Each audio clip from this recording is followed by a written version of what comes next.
Welcome to Forgotten TV, the podcast that brings you TV memories of the 70s and 80s with a focus on short-lived TV shows, TV pilots, and made-for-TV movies. I'm Chris Cooling. Last time on Forgotten TV. He's like a spider. He can do the things a spider does, climb walls and spin webs, and he's very, very strong.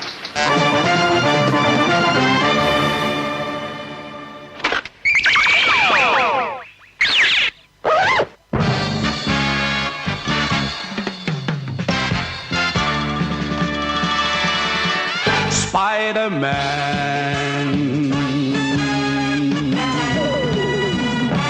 Spider-Man. This time on Forgotten TV, we continue our look at 1970s TV incarnations of live-action superheroes.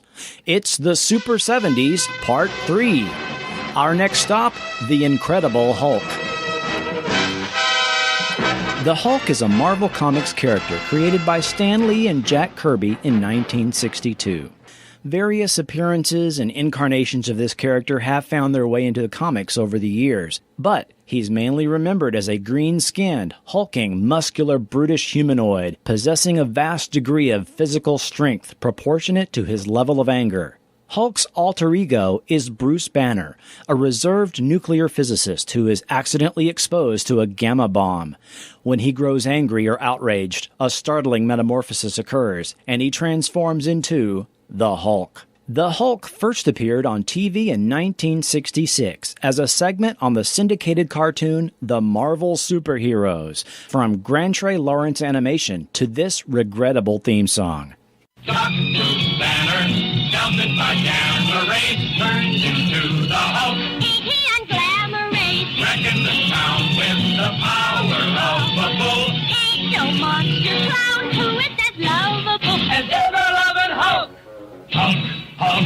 In the late 1970s, CBS obtained the rights of several Marvel Comics characters, including Doctor Strange, Captain America, and Spider-Man. Writer-director Kenneth Johnson, who previously worked on The $6 Million Man and The Bionic Woman, was given his choice of what character he would like to develop for TV. After initially turning them down, he decided to develop one, and we get to discuss his choice today. Much can be said about this series. It ran for 4 years, 82 episodes, followed by 3 TV movies. There's no way to cover everything about this series in one podcast, and I'm sure to leave something out. But this is a TV show you as a viewer can revisit in its entirety due to its availability on disc and on demand. So let's get started. CBS commissioned 2 initial TV movies prior to giving a green light for a series. The first TV movie serves as a pilot film and origin story for the character. The second would give the network a taste of what the series episodes would be like. These TV movies both aired in November of 1977, and both were released overseas theatrically, as was done in the 70s with many of the TV movies of the time. Well-known actor Bill Bixby was cast as Dr. David Banner. Susan Sullivan was cast as Dr. Elena Marks. Jack Colvin was reporter Jack McGee. And initially, Richard Kiel was cast in the role of the Hulk. But in early filming, it was discovered he was physically wrong for the role. So producers turned to professional bodybuilder Lou Ferrigno for the role of the Hulk himself. As the TV movie begins, a very padded opening dream sequence recalling a couple's pleasant life together, as well as a car accident, which results in, it was a nightmare. Dr. David Banner, now widowed, wakes up from the dream. The film establishes Banner and his colleague Elena Marks as research scientists, looking into unexplained instances where normal people exhibit superhuman strength in dire situations. Fire was spreading, and I do know that it was going to explode real soon. So I thought to myself, I said, if I could raise up the car, I thought then I could open up the door. So I put my hand, under something, and then I just tried to lift it. It was the hardest thing I ever did, but I was furious at the thought of BJ dying inside. Then it happened. Somehow, I was lifting up the car. I was lifting up the car. It started to move real slowly, but I kept lifting and lifting. I don't know where I got the strength. I don't know where it came from, but there it was. That's all. And I got him out.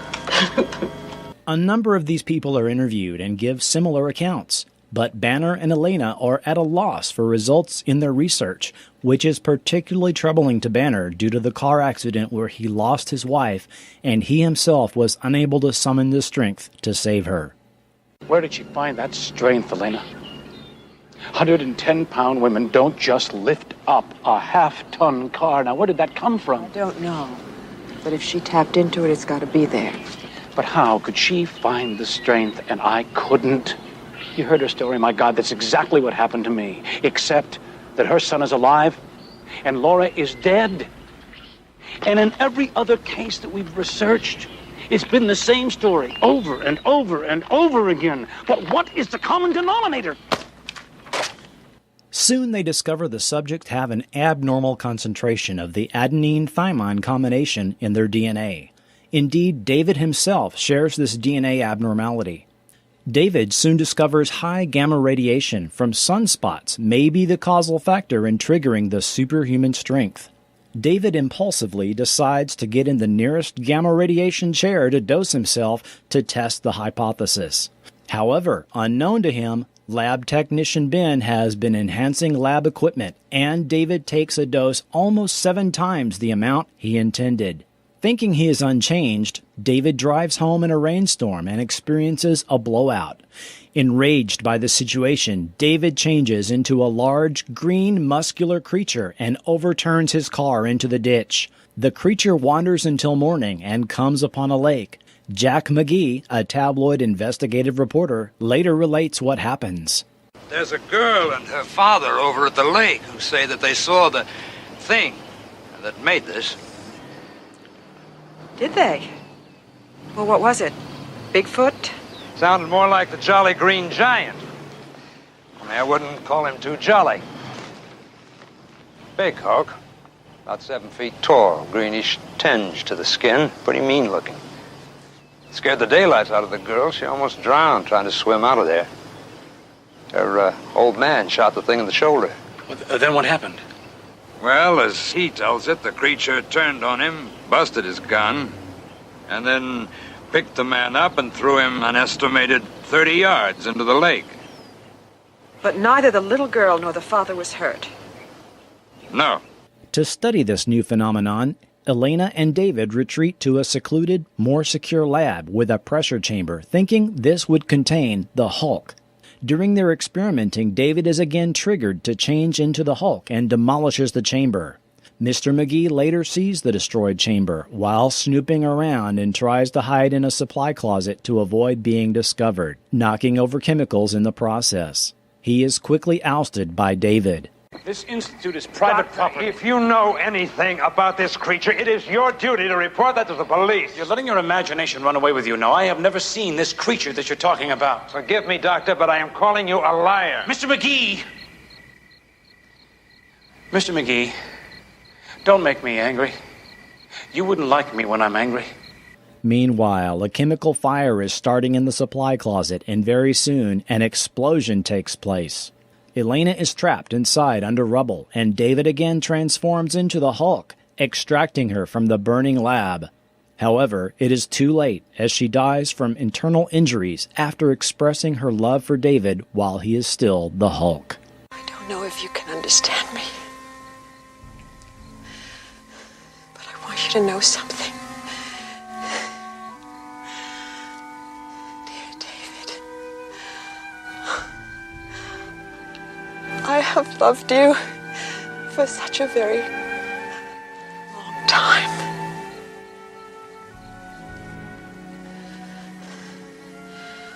And I always will.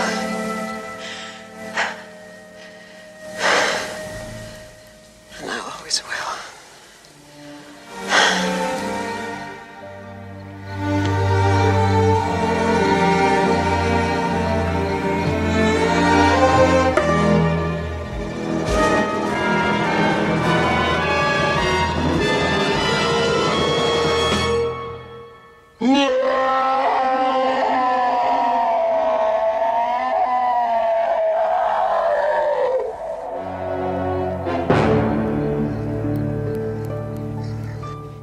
McGee writes a front-page story that says, Incredible Hulk kills 2. Was it really necessary to print that? Well, it's the truth. It's what happened. And it sells newspapers. Look, Doctor. I saw what that creature did to a steel chamber. And I heard your friends talking. They were scared to death it was coming back. You actually saw the thing? You're damn right I did. I gave a description to all the law enforcement agencies. They got a warrant for murder out on it. Now, a thing that looks like that Hulk is not going to stay hidden long. When they grab it, that is going to be one of the great stories of the 20th century. One of the best. David has allowed everyone to think he too was killed in the fire and doesn't even have the benefit of the memory of Elena expressing her feelings.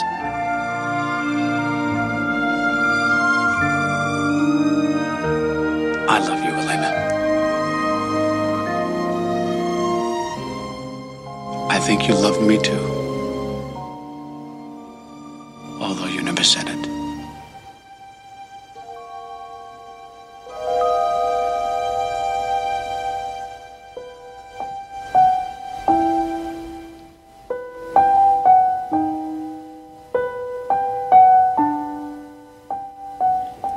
David walks into the distance to the saddest closing credits song of any TV show in history, foreshadowing how every episode of the series would end.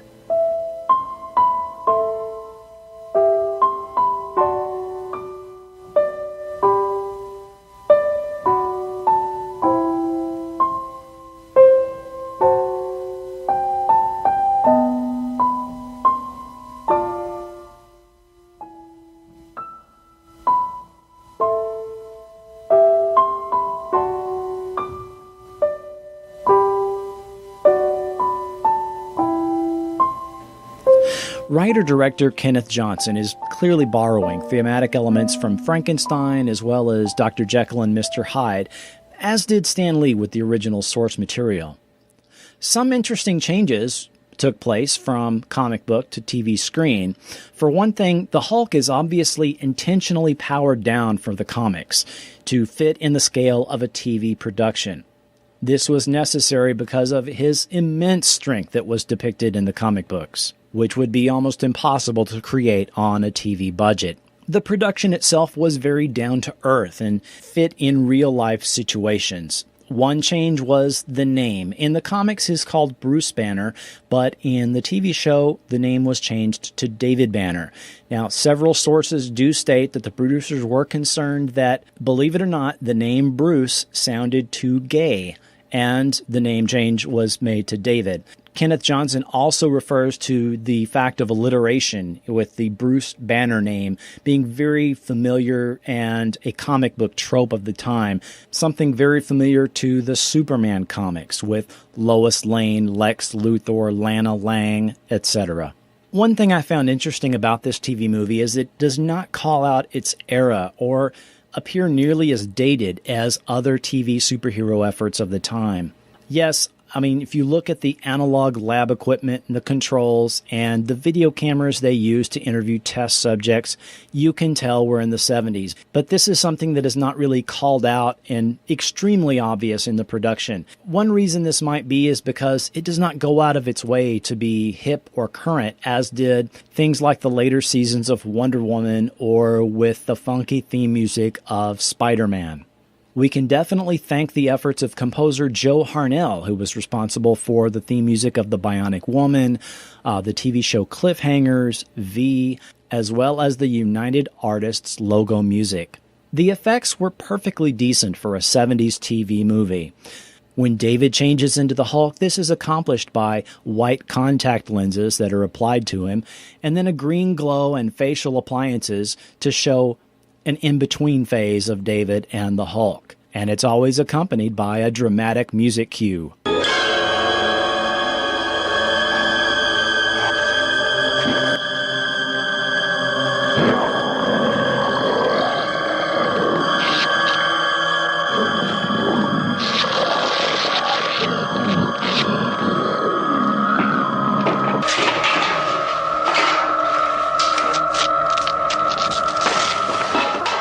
Lou Ferrigno is covered in green body paint with a yak hair fright wig that was applied to his head. That's something that producers always said they never felt that got quite right with the series, was the Hulk's hair. Various methods were used to show the Hulk out, including putting shirts that were too small onto Lou Ferrigno, which he would then flex his muscles and the shirt would rip off of him, or similar effects with his pants and boots. In a number of scenes throughout the series, it became obvious he was wearing green body paint, as sometimes it would come off onto other people or onto props, and that body paint could be detected. Often this paint had to be reapplied and touched up multiple times throughout a shot.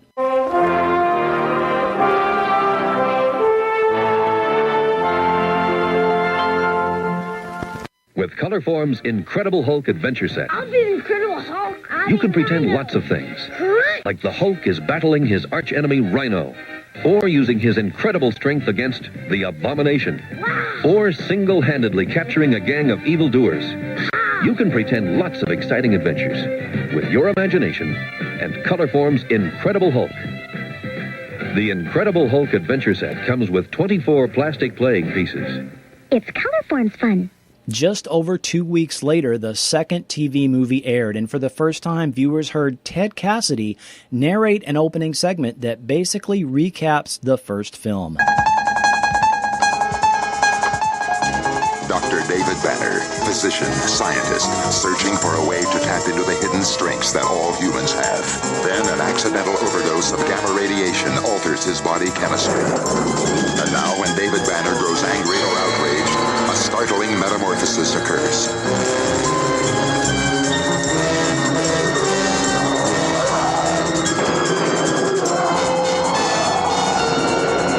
The creature is driven by rage and pursued by an investigative reporter. Mr. McGee, don't make me angry. You wouldn't like me when I'm angry.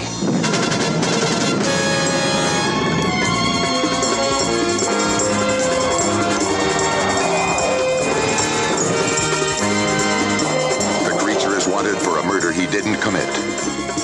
David Banner is believed to be dead, and he must let the world think that he is dead until he can find a way to control the raging spirit that dwells within him. This second pilot film was initially called The Return of the Incredible Hulk. Later, it retitled to Death in the Family when it was split into 2 episodes for syndication. As intended, this second TV movie played like a 2-part episode aired back-to-back and is largely formulaic and forgettable. It involved a plot to kill a young crippled girl to inherit her fortune. Gerald McRaney and William Daniels both made appearances. There was one unintentionally funny scene where the Hulk fights a grizzly bear and throws an obvious large stuffed bear into the lake. This TV movie did set us up for the episodes that would follow. Ken Johnson created a show that was a favorite with adults and kids alike, and actor Bill Bixby lent a lot of credibility to the production, which at its heart was a dramatic anthology with tragic characters, with the Hulk typically being the only fantastic element in the story. In March 1978, The Incredible Hulk filled a mid-season replacement spot on Friday nights for CBS, and 10 regular series episodes began airing in a truncated first season. This was followed by 3 full seasons, then a Writers Guild of America strike in 1981, as well as an abrupt cancellation by CBS, caused Season 5 to end with only 7 episodes and no resolution to the ongoing story. Series episodes were very formulaic, which was typical of TV of the time. The plots were very similar to The Fugitive. David moves from place to place, working itinerant jobs, seeking a cure to his condition, and helping people. You got generally 2 Hulk transformations per episode, after which David would be forced to move on because after the Hulk appears, Mr. McGee would be on his trail. Notable episodes included Season 2, Episode 1, Married, which was a 2-hour episode starring Mariette Hartley. David marries a doctor in Hawaii that could help him find a cure. A Child in Need, which dealt with the timely issue of child abuse, was a very memorable episode for many. Mystery Man, Parts 1 and 2. Mr. McGee and David, who is suffering from amnesia and wears a face mask because of his injuries, survive a plane crash in remote Arizona and have to work together to survive. In this episode, Mr. McGee discovers that the Hulk actually transforms from a regular man, and he witnesses this transformation. Prometheus, Parts 1 and 2. David and the Hulk are exposed to radiation from a meteor, and he is stuck mid-transformation as the Demi-Hulk. He is then pursued by government scientists at a research laboratory in Colorado. The First, Parts 1 and 2. This one is a fan favorite and stars actor Dick Durock, who would later be Swamp Thing. Pursuing likely his best lead on a cure ever, David discovers an old man who was another Hulk 30 years ago. Instead of wanting a cure, he wants the power back. And unlike David's Hulk, this Hulk will kill. With a list of guest stars as long as my arm, this series almost immediately went into syndication in 1982 after its completion, and can be currently seen Saturday nights on MeTV. Attention Enterprise crew, don't make me angry. Don't tick me off, Wonder Woman. Hello, Batman. Don't make me mad. Perhaps. Goodbye. Don't make me mad, Ghoulie. You mean like this?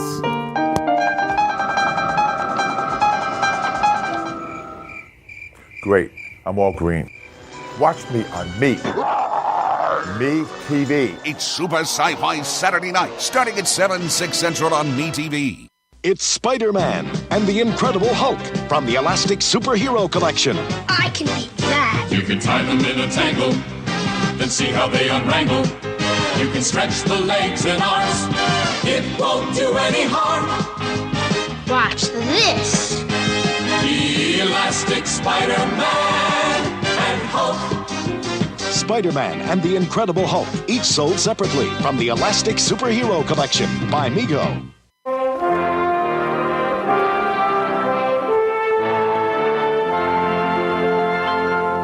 The series spawned 3 reunion TV movies in 1988, 1989, and 1990, and has had a significant impact on pop culture.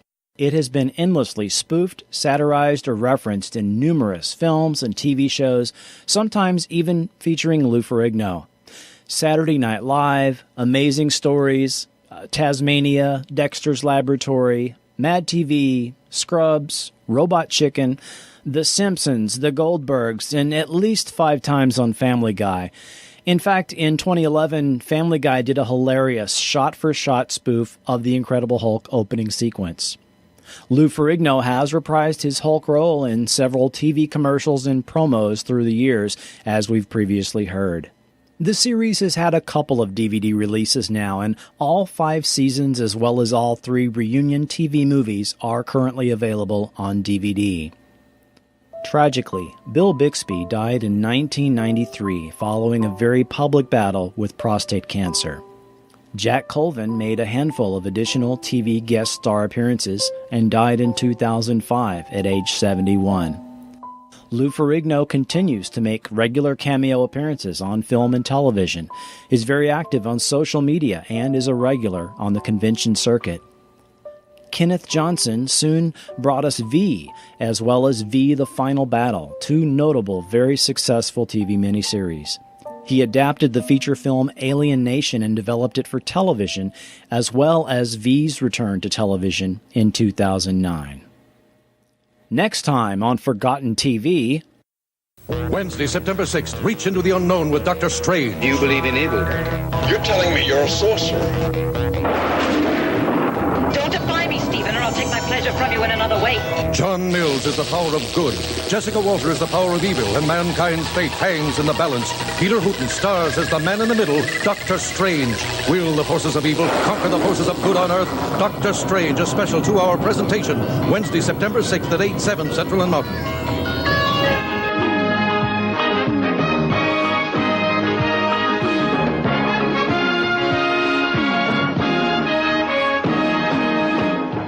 Your father developed and perfected the ultimate steroid. He called it FLAG, Full Latent Ability Gain. He injected himself with the serum, and it worked.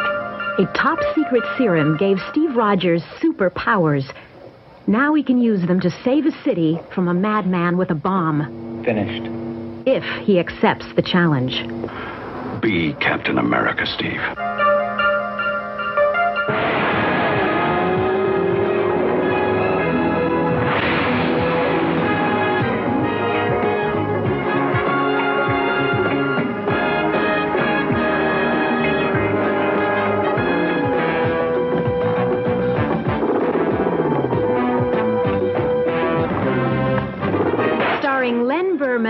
Heather Menzies, Steve Forrest, and Reb Brown as the star-spangled superhero Captain America.